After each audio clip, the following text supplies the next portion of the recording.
बिस्मिल्लाहिर्रहमानिर्रहीम। अस्सलाम वालेकुम। आप देख रहे हैं मूसा व्लॉग। कैसे हैं आप सब लोग? आई होप आप सब बिल्कुल ठीक होंगे और अपनी अपनी ज़िंदगियों में खुश खुरम होंगे। लोगों की दुआओं से और अल्लाह पाक के करम से मैं भी बिल्कुल ठीक हूँ। चलिए जी, अल्लाह ताला का पाक नाम लेके शुरू करते हैं आज का ये खूबसूरत सा व्लॉग। हम सब पे अपना करम, अपना फजल और अपनी मेहरबानियाँ बनाए रखे और हम भी अल्लाह ताला की इन तमाम मेहरबानियों का उसी तरह से शुक्र अदा करते रहें। आमीन सुम्मा आमीन। का व्लॉग जैसा कि आपको टाइटल से पता चल ही चुका है, ये मेरा ईद के दिन का व्लॉग है। आज के इस व्लॉग में मैं आपके साथ शेयर करने जा रही हूँ कि मैंने अपने ईद का दिन किस तरह से गुजारा है। होप आप सब लोगों का भी ईद का दिन बहुत अच्छे से गुजरा होगा। आप सब लोगों ने बहुत इंजॉय किया होगा अपने प्यारों के साथ, अपनी अपनी फैमिलियों के साथ।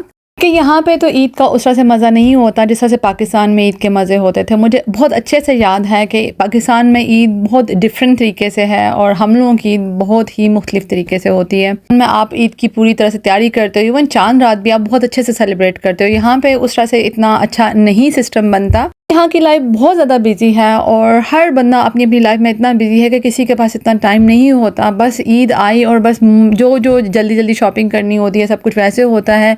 उस तरह से प्रॉपर ईद की सेलिब्रेशन नहीं होती जिस तरह से पाकिस्तान में होती थी। आई होप जो लोग यहाँ पे रहते हैं वो मेरी इस बात से बहुत अच्छी तरह से इस बात को समझेंगे भी और एग्री भी करेंगे कि जिस तरह से पाकिस्तान के ईद के मज़े थे ना, वो यहाँ पे उस तरह से ईदें नहीं होती। यहाँ के लोगों की ज़िंदगी इतनी ज़्यादा बिजी है कि शायद वो इन ओकेजन्स को उस तरह से सेलिब्रेट नहीं करते जिस तरह से पाकिस्तान में सेलिब्रेट किया जाता है। यहाँ की लाइफ जो है ना, मुझे लगता है कि जस्ट लोग घड़ी के मुताबिक कैलकुलेट करके गुजारते हैं। लाइक टोटली लाइफ कैलकुलेटेड है। हम लोग जब फैमिलीज आपस में बैठती हैं, गेट टुगेदर होता है, तो एक छोटी मोटी अच्छी खासी गैदरिंग हो जाती है। फैमिलीज नहीं है, शायद उनकी ईद और ज़्यादा फीकी होगी, लेकिन शुक्र अल्हम्दुलिल्लाह मेरी फैमिली यहाँ पे है तो हम लोग भी बहुत अच्छे से सेलिब्रेट कर ही लेते हैं। बाकी अम्मी अब्बू की याद और बहन भाइयों की याद तो आती ही है, उनको तो अपनी जगह मिस इंसान करता ही है। खास खास मौके होते हैं ना, लाइक ईद या कोई और ऐसी सेलिब्रेशन होती है, तो फिर बहन भाइयों के और पेरेंट्स की बहुत ज़्यादा याद आती है। पेरेंट्स के बगैर ईद करना बहुत ही मुश्किल लगता है। ताला सबके पेरेंट्स को ज़िंदगी दे, सेहत दे और उन्हें हमारे सरों पे सलामत रखे। आमीन सुम्मा आमीन।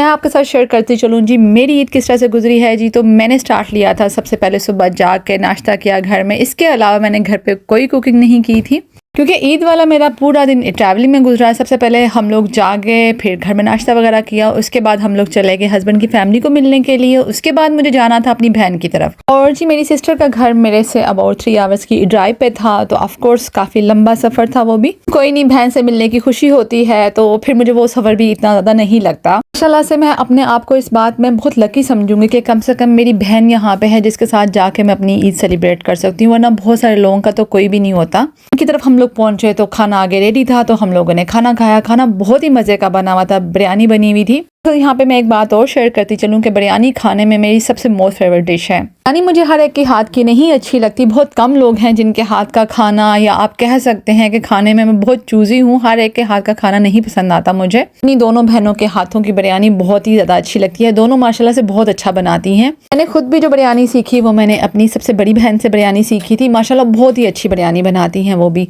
मैं कभी कोशिश करूँगी कि बिरयानी की रेसिपी जो है वो रिकॉर्ड करके आपके साथ लाजमी शेयर कर सकूँ कि मैं किस तरह से बिरयानी बनाती हूँ। अलावा मेरी बहन ने यहाँ पे बनाया था लैम्ब, और लैम्ब का गोश्त भी बहुत ही मज़े का बना हुआ था। रायता था, साथ में चटनी थी, सैलेड था, और इसके अलावा साथ में थे चिकन के टिक्के जो बहुत ही मज़ेदार थे। आप लोग भी बताइएगा कि आप लोगों ने ईद पे क्या क्या बनाया था, और आप लोगों ने आया घर पे बनाया या आप लोगों ने भी मेरी तरह से बस मज़ा किया। नहीं तो इस दफ़ा बहुत ही मज़ा किया। मैंने घर पे इवन 3 दिन कोई खाना नहीं बनाया था, बस हम लोग बाहर ही खाते रहे या हम लोगों की दावतें होती रहीं। इस दफ़ा मेरी ईद इस तरह से गुजरी है। आप लोग ज़रूर बताइएगा कि आप लोगों की ईद किस तरह से गुजरी थी। यहाँ पे बहुत ज़्यादा क्लिप नहीं बना सकी, इसलिए मैंने कोशिश किया बस कुछ इंपॉर्टेंट क्लिप आप लोगों के साथ शेयर कर सकूँ, ताकि आप लोगों को पता चले कि मेरे ईद के 3 दिन किस तरह से गुजरे हैं। अभी हम ईद के दूसरे दिन जो है वो बच्चों को लेके बाहर आए हुए थे। पहले हम सुबह सुबह ईद के दूसरे दिन बच्चों को लेके पार्क चले गए, और फिर दोपहर का खाना वाना खा के फिर बच्चों ने कहा जी हम लोगों को बाहर जाना है, तो फिर हम लोग इन लोगों को लेके यहाँ पे आ गए। और एक बात मुझे बहुत अच्छे से यहाँ पे याद आती है कि जब हम भी छोटे थे तो ईद के दूसरे दिन या तीसरे दिन हमें भी अब्बू प्ले लैंड वगैरह और इस तरह की जगहों पे लेके जाते थे। जो लोग पिंडी से बिलोंग करते हैं उनको पता ही होगा कि प्ले लैंड और अयूब पार्क ऐसी जगह हैं।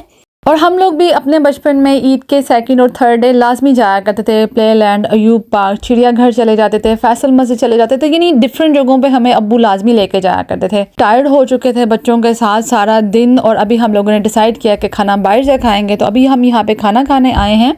अभी यहाँ पे हमारा खाना आ चुका है और हम लोग स्टार्ट करने लगे हैं अपना खाना। मुझे तो मोस्टली ये होता है कि जब से मैं यूके में आई हूँ ना, मुझे यहाँ का जो हांडी वाला स्टफ़ है ना, किसी भी होटल का बिल्कुल भी अच्छा नहीं लगता। मैं तो जस्ट ग्रिल स्टफ़ को ही प्रेफर करती हूँ। तो कोई ऐसी जगह नहीं अच्छी लगी कि जहाँ का मैं कह सकूँ कि मुझे सालन रोटी अच्छा लगता हो। पाकिस्तान वाले मज़े यहाँ पे कभी भी नज़र नहीं आते। मैं जब भी बाहर जाती हूँ तो मैं ग्रिल स्टफ़ को ही हमेशा प्रेफर करती हूँ। मुझे किसी भी जगह का कोई सालन रोटी या कोई हांडी वाला स्टफ़, चिकन कढ़ाई कुछ भी अच्छा नहीं लगता यहाँ का। आप लोगों को लगता है कि कोई जगह ऐसी अच्छी है जहाँ की कढ़ाई अच्छी है, किसी लिहाज से भी, कोई भी कढ़ाई, चिकन कढ़ाई, मटन कढ़ाई, मुझसे लाजमी शेयर कीजिएगा। मैं उस जगह को लाजमी ट्राई करना पसंद करूंगी क्योंकि मुझे अभी तक कोई ऐसी जगह नहीं मिली। ऑनेस्ट, में जितनी भी जगह पे गई ना, मुझे यही लगता है कि इन सब का जो ग्रेवी वाला मसाला है ना, वो सबका एक ही तरह का होता है। मुझे ये लगता है कि वो सेम मसाले के अंदर ही गोश्त भी डालते हैं और दाल भी डालते हैं और दोनों के टेस्ट में कुछ भी फर्क नहीं होता। दाल और गोश्त दोनों सेम टेस्ट के लगते हैं। मेरे साथ ये एक्सपीरियंस है, या आप लोगों के साथ भी ये एक्सपीरियंस हुआ तो आप लोग मुझे लाजमी बताइएगा। मुझे लगता है उन सब की हांडियों का, आप दाल ट्राई कर लो, गोश्त ट्राई कर लो, कुछ भी ट्राई कर लो, सबके टेस्ट सेम ही है।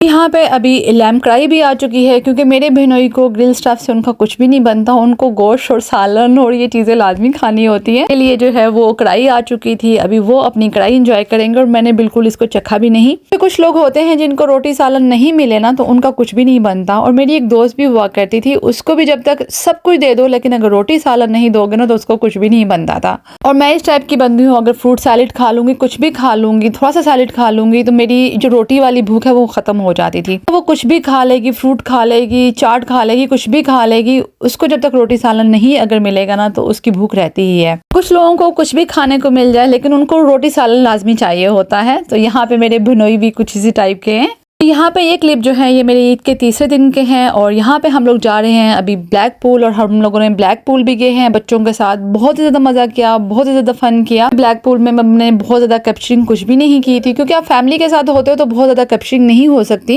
और जी यहाँ पे हमारे साथ हम लोग अकेले नहीं थे, एक दो फैमिलीज और भी थी, तो बहुत मुश्किल हो जाता है इस तरह की सिचुएशन में कैप्चरिंग करना, लोगों के साथ शेयर करना। लेकिन फिर भी मैंने कोशिश की थोड़े बहुत क्लिप जो है वो कैप्चर कर लूँ और आप लोगों के साथ शेयर कर सकूँ कि मेरा ईद का तीसरा दिन जो है वो मैंने कहाँ गुजारा और किस तरह से गुजारा। पसंद नहीं करती कि मैं खुद सामने आऊँ, इसी तरह से मैं ये भी प्रेफर नहीं करती कि मैं किसी और की फैमिली को भी सामने लाऊं क्योंकि हर बंदे की अपनी प्राइवेसी होती है। यहाँ पे बहुत कम क्लिप लिए लेकिन जितने भी लिए कोशिश की कि आप लोगों के साथ शेयर कर सकूं। एक और बात, आई नो मेरा ईद का व्लॉग जो है वो आप लोगों तक बहुत देर से पहुंचा है। आप लोगों के साथ मैं पहले भी शेयर कर चुकी हूँ कि वॉइस ओवर करना सम टाइम बहुत मुश्किल हो जाता है, लेकिन फिर भी मैंने अपनी पूरी कोशिश की कि आप लोगों तक जो है वो अपना ईद का व्लॉग शेयर करूँ, अपनी ईद की रूटीन शेयर करूँ। आपको ये मेरा व्लॉग बहुत ही अच्छा लगेगा, आप इसको भरपूर तरीके से एंजॉय करेंगे। चलिए जी यहाँ पे मैं अपने व्लॉग को एंड करती हूँ।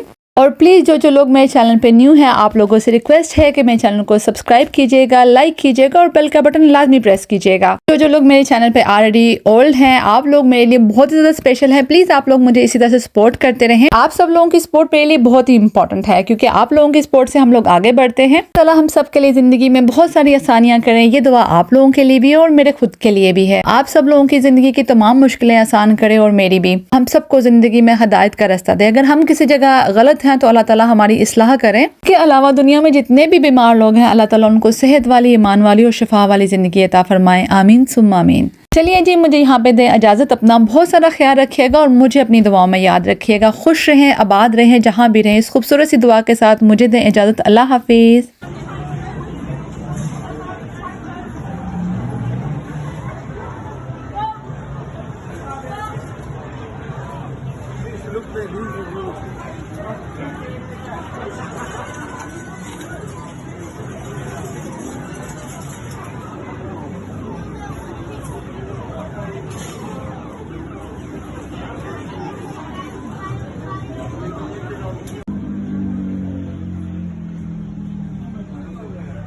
Gracias.